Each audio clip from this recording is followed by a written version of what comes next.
الحمد لله نحمده ونستعينه ونستغفره ونؤمن به ونتوكل عليه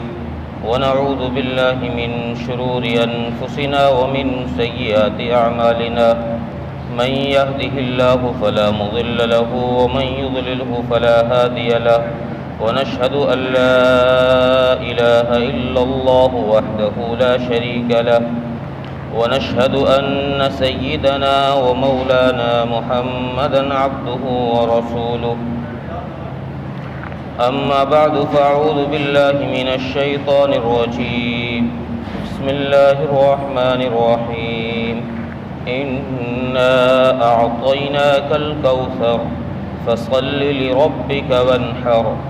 إن شانئك هو الأبتر صدق الله العظيم۔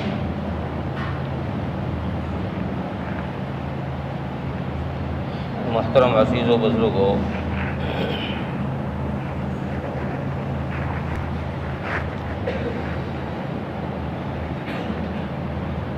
یہ سورۃ الکوثر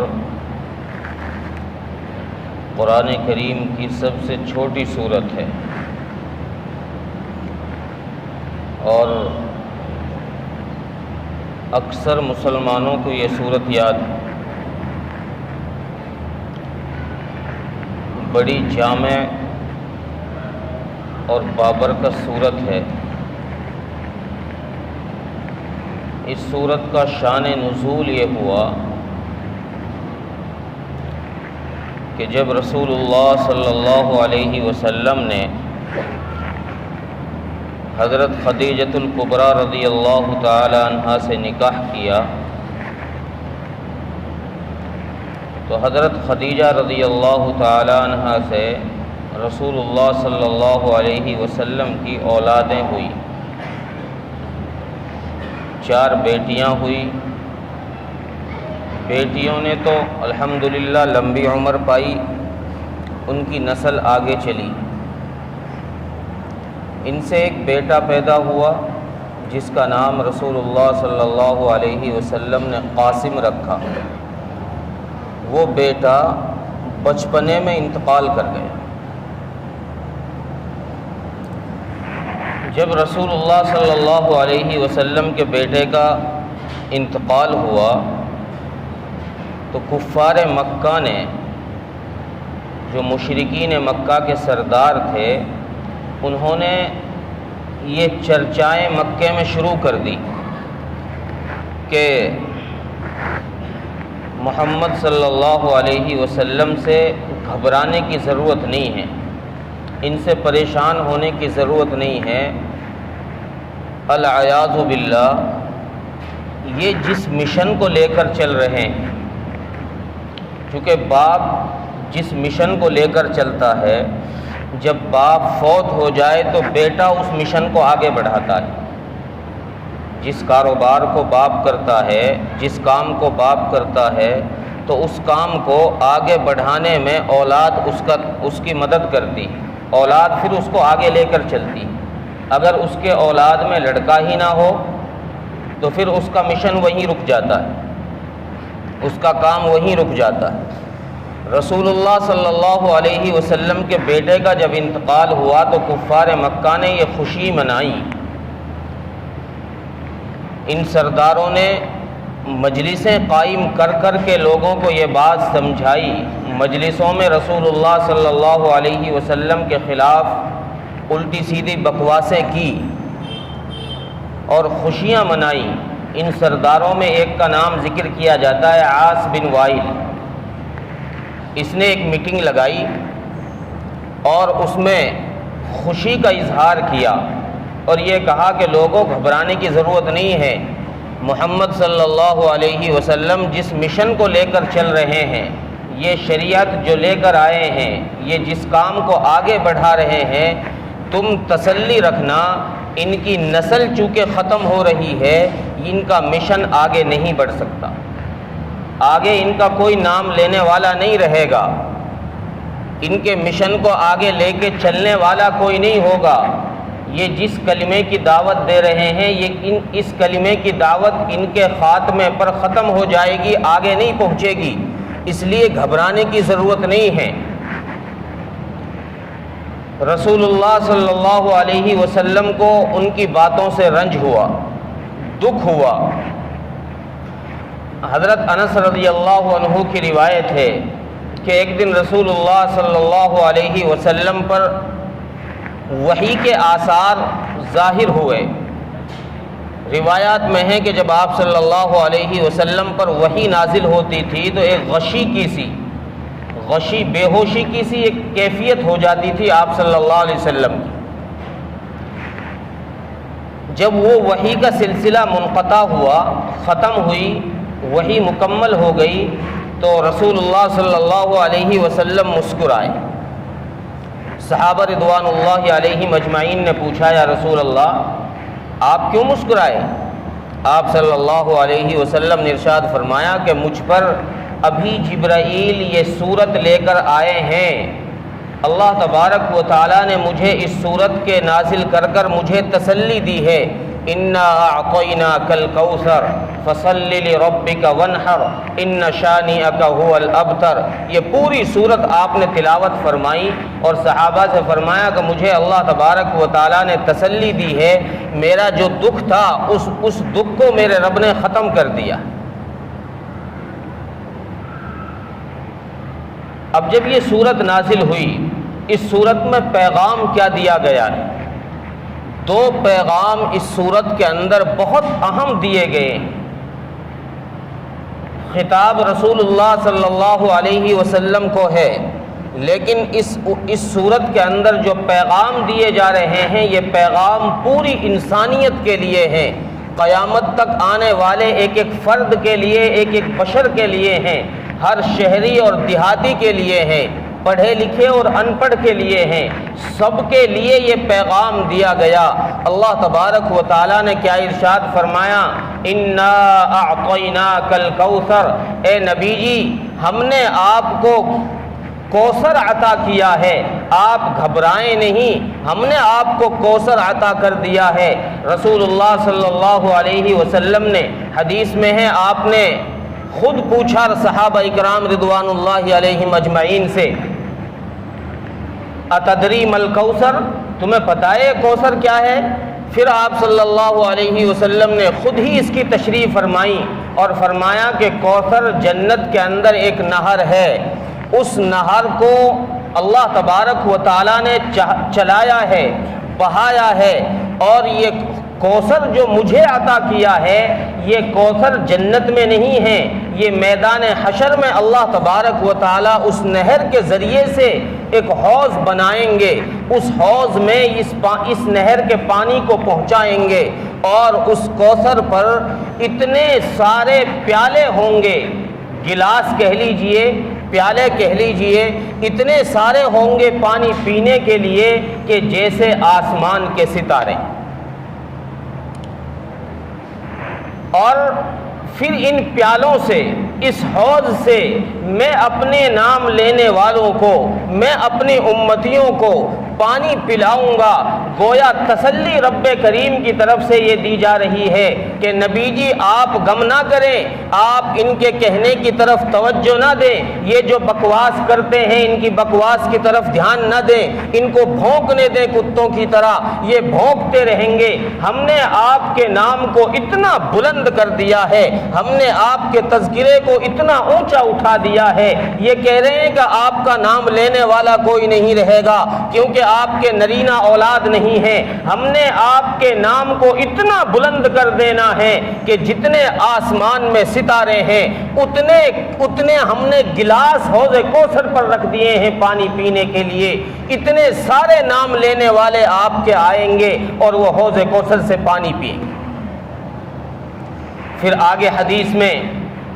ایک جملہ اور ارشاد فرمایا، حدیث میں ہے کہ رسول اللہ صلی اللہ علیہ وسلم نے ارشاد فرمایا کہ بہت سارے لوگوں کی ایک بھیڑ، ایک ہجوم لوگوں کا حوض کوثر پر آئے گا پانی پینے کے لیے، اور وہ بھیڑ، وہ ہجوم حوض کوثر سے پانی پی کر جاتا رہے گا، چلتا رہے گا، اور جس نے ایک دفعہ حوض کوثر سے پانی پی لیا، اللہ تبارک و تعالیٰ نے اس حوض کوثر کے پانی میں وہ تاثیر رکھی ہے کہ پھر اسے کبھی پیاس نہیں لگے گی۔ حدیث میں رسول اللہ صلی اللہ علیہ وسلم نے ارشاد فرمایا کہ کچھ لوگ آئیں گے حوض کوثر کی طرف پانی پینے کے لیے، لیکن فرشتے ان کو دھکے مار مار کر کے پیچھے ہٹائیں گے۔ فرشتے ان کو دھکے ماریں گے، پیچھے ہٹائیں گے کہ نہیں نہیں، تمہارے لیے نہیں ہے یہ حوض کوثر کا پانی، یہ تمہارے لیے نہیں ہے، ان کو پیچھے دھکیل دیا جائے گا۔ اور رسول اللہ صلی اللہ علیہ وسلم نے ارشاد فرمایا کہ جن کو دھکا مارا جائے گا وہ بظاہر میری امت کے ہی لوگ ہوں گے، وہ دیکھنے میں ان کی شکل و صورت، ان کی حیت، سب کچھ ان کی ایسی ہوگی جیسے میری امت کے لوگ ہیں۔ تو میں فرشتوں سے پوچھوں گا کہ فرشتوں، یہ تم ان کو دھکا کیوں مار رہے ہو؟ یہ تو میری امت کے لوگ ہیں،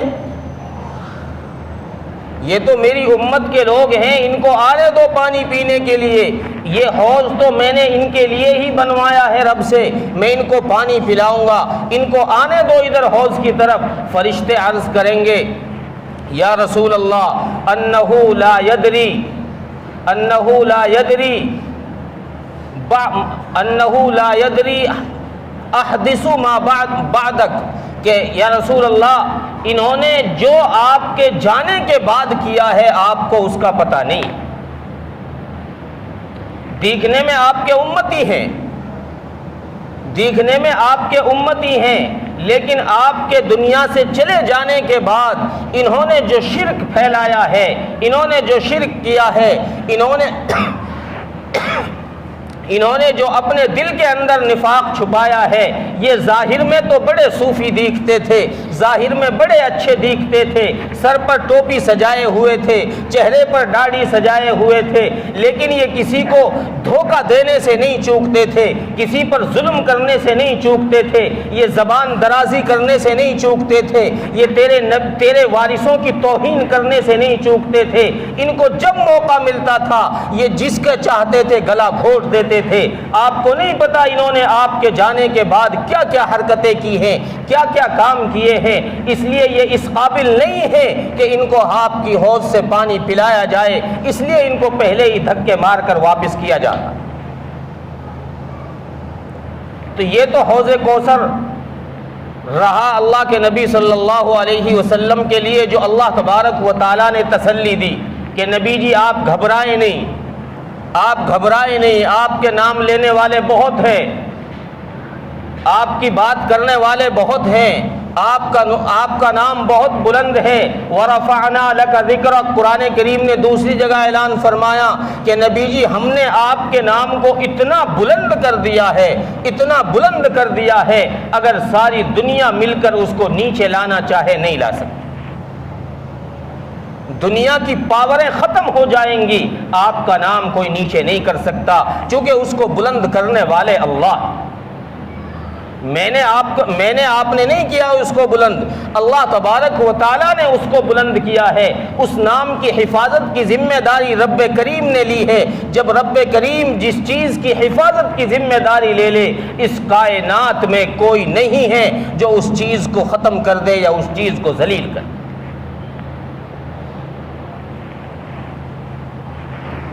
آگے اللہ تبارک و تعالیٰ کیا فرماتے ہیں؟ فَصَلِّ لِرَبِّكَ وَانْحَرْ، نبی جی ہم نے آپ پر یہ انعام کیا ہے،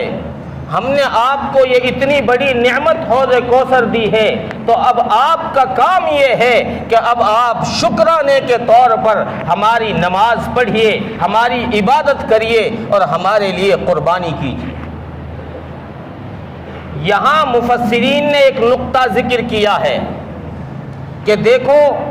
رسول اللہ صلی اللہ علیہ وسلم کو اللہ تبارک و تعالیٰ نے کتنی بڑی نعمت سے نوازا ہے، کتنا بڑا انعام دیا ہے حوض کوثر،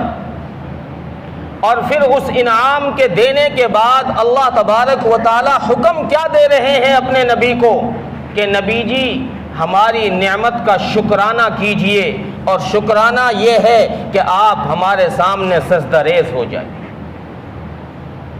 یہاں پیغام امت کو یہ دیا جا رہا ہے، خطاب محمد الرسول اللہ کو کیا جا رہا ہے، لیکن پیغام امت کو سکھایا جا رہا ہے کہ جب بھی کسی بندے کو، جب بھی کسی انسان کو اللہ کی طرف سے کوئی نعمت مل جائے، کوئی نعمت میسر ہو جائے، تو اس بندے کو چاہیے کہ وہ رب کریم کے سامنے اپنی پیشانی جھکائے۔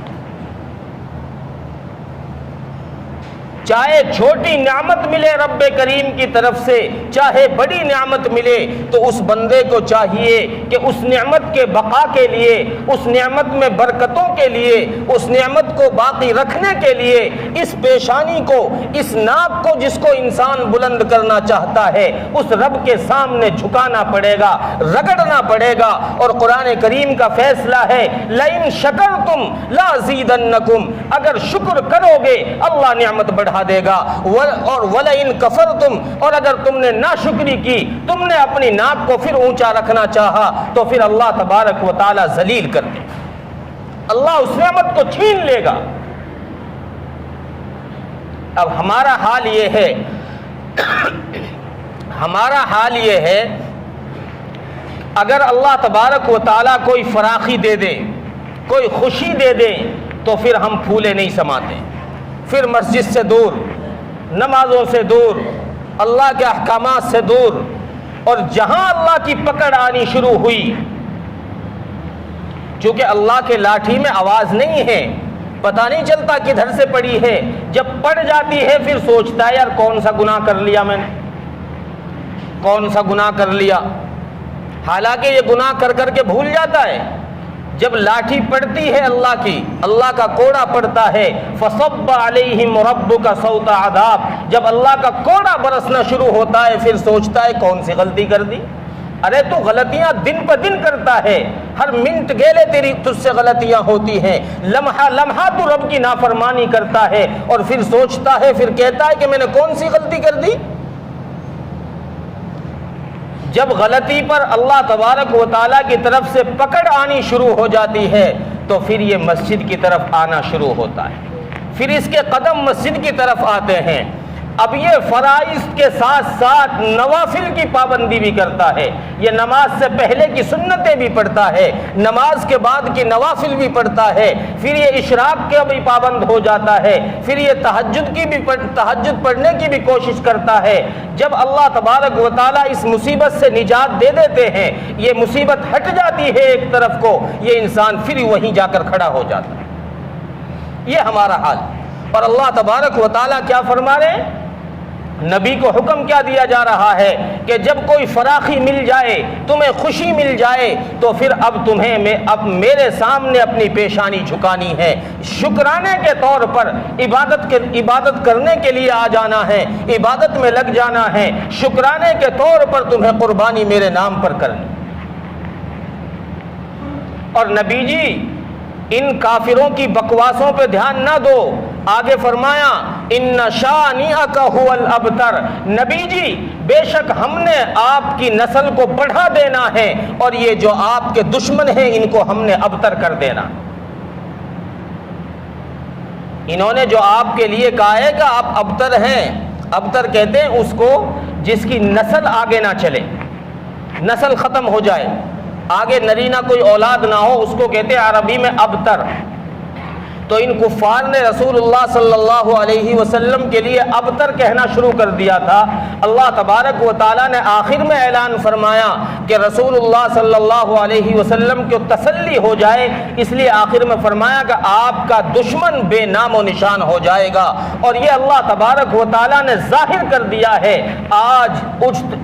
آج سورج کی روشنی کی طرح یہ بات اجاگر ہو گئی ہے کہ رسول اللہ صلی اللہ علیہ وسلم کا نام اس دنیا میں بسنے والا ایک ایک فرد رسول اللہ صلی اللہ علیہ وسلم کا نام لیتا ہے، آپ کے نام کو جانتا ہے، اگر لیتا بھی نہ ہوگا تو آپ کا تعارف رکھتا ہے، آپ کے نام کو جانتا ہے۔ لیکن جو آپ کے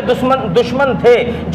جن کی نرینہ اولاد بھی آگے کو چل رہی تھی، جن کو یہ فخر تھا کہ ہماری نسل آگے چلے گی، ہمارا نام آگے چلے گا، ہمارے بیٹے ہماری اولادیں ہمارے نام کو آگے تک پہنچا دیں گی، اللہ تبارک و تعالیٰ نے ان سب کو ابتر کر دیا۔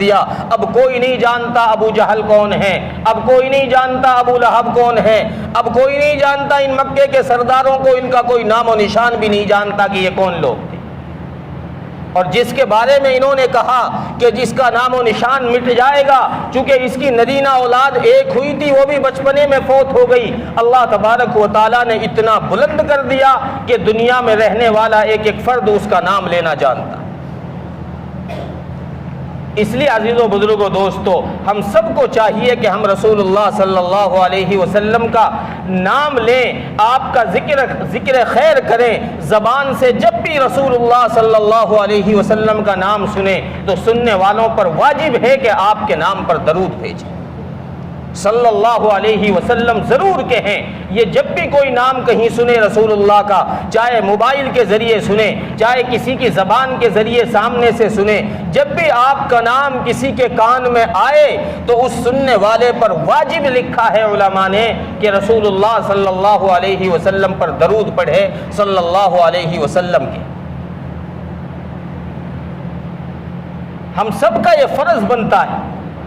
اور اگر ہم آپ کے سچے نام لینے والے ہیں، آپ کی اتباع کرنے والے ہیں، تو پھر عزیز و دوستو حوض کوثر پر پانی بھی نصیب ہو جائے گا۔ اور اگر ہم نے اندر میں فروڈ کیا، اندر میں کچھ اور چھپا کے رکھا، ظاہر میں کچھ اور دکھایا، تو پھر ہمیں دھکے مار کر فرشتے حوض کوثر کے پانی سے بھی محروم کر دیں گے۔ اللہ تبارک و تعالی عمل کی توفیق عطا فرمائے۔ وآخر دعوانا الحمدللہ رب العالمین۔ سنت پر